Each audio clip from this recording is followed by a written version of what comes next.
ምን አገባው ቤቱ? ማናጀሩን ጥሪልኝ። አንቺ ደንበኛሽ መጣ።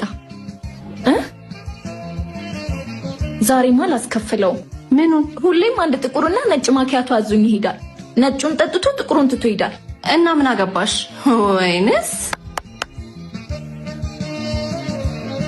አንድ ጥቁር ማኪያቶና አንድ ነጭ ማኪያቶ አምጪልኝ። እንደተለመደው። አንቺ ልጅ ግን አላማርሽኝም። ሀዘኔታሽ እየበዛ ነው። ዝም በይ እባክሽ፣ የታዘዝሽውን አዘጋጅ።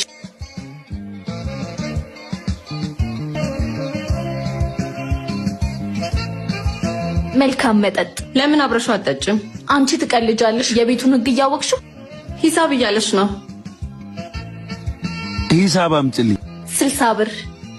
ሁለት እኮ ነው የጠጣሁት። ሁለት ነው ግን ሁሌም አንዱን ሳትጠጣ ስለምከፍል ቤቱ አንዱን ችሎልሃል። ምን አገባው ቤቱ? ማናጀሩን ጥሪልኝ። ማናጀሩ ማን ነው? እሺ